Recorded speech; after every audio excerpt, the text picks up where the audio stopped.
Assalamualaikum warahmatullahi wabarakatuh. Apa kabar anak-anakku yang saya cintai? Baik, monggo. Anak-anak, mari kita panjatkan puji syukur kehadirat Allah Subhanahu wa Ta'ala yang telah memberi kenikmatan pada kita. Di hari yang indah ini kita masih diizinkan menghirup udara segar dan melihat indahnya dunia ini. Yang berikutnya lagi, salam serta salam kita sampaikan kepada Nabi kita Nabi Muhammad yang telah memberikan kita syafaatnya. Al-Fatihah.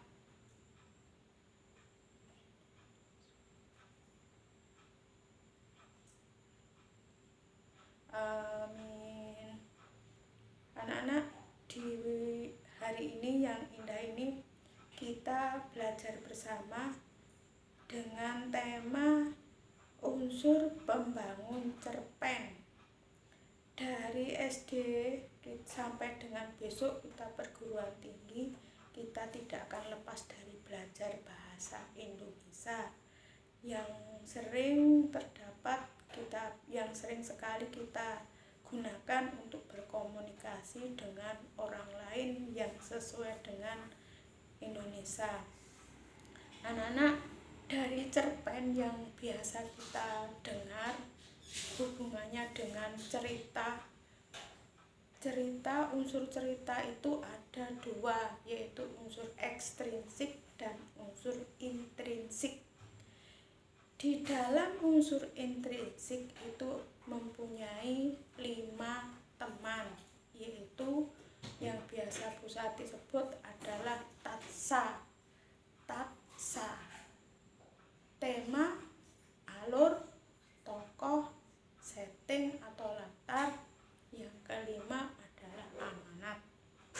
Anak-anak, dari 5 itu yang perlu sampean pahami dan harus sampean pahami adalah unsur-unsur yang terdapat di dalam unsur intrinsik itu. Di dalamnya harus memiliki 5 itu.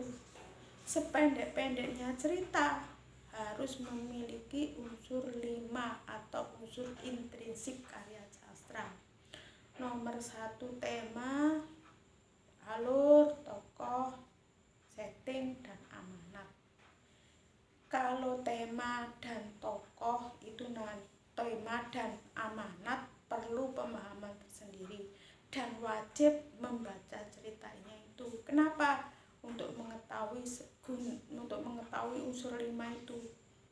Menggunakan alur apa, maju mundur, atau menggunakan latarnya di mana, kapan, kemudian tokohnya siapa saja.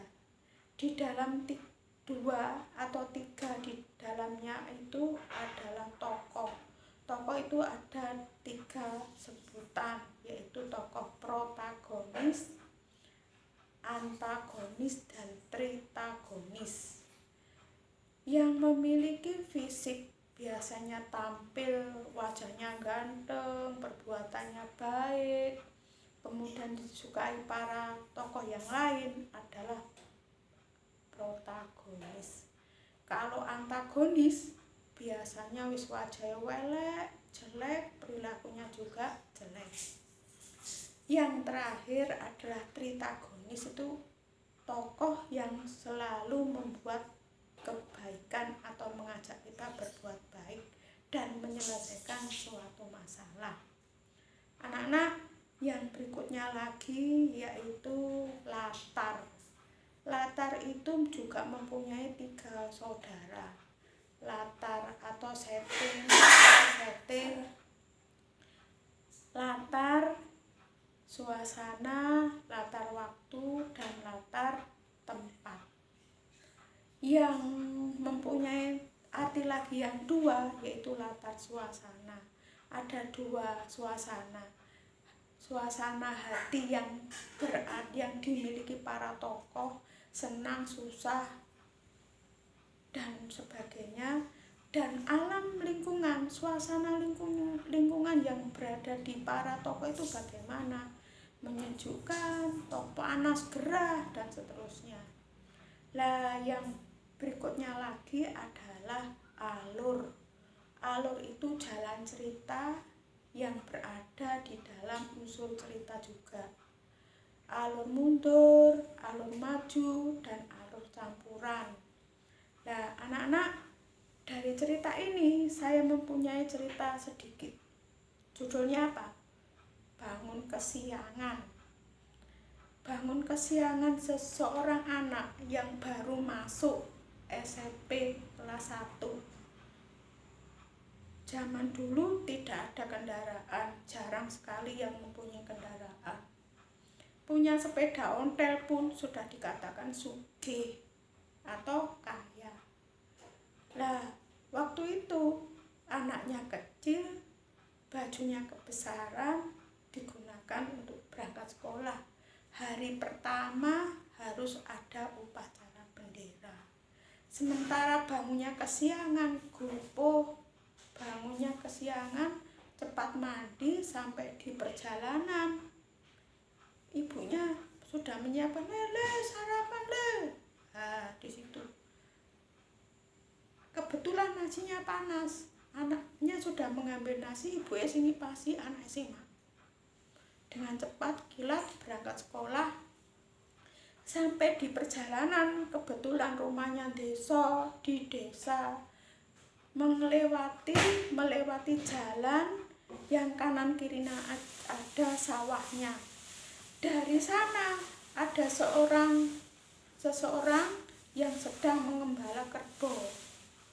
Dari sini anak jejaka itu atau anak yang berangkat sekolah tadi sama orang yang membawa jualan tape, dipikul kanan kiri, saya dipikul sini, semuanya tapenya ditutupi daun pisang.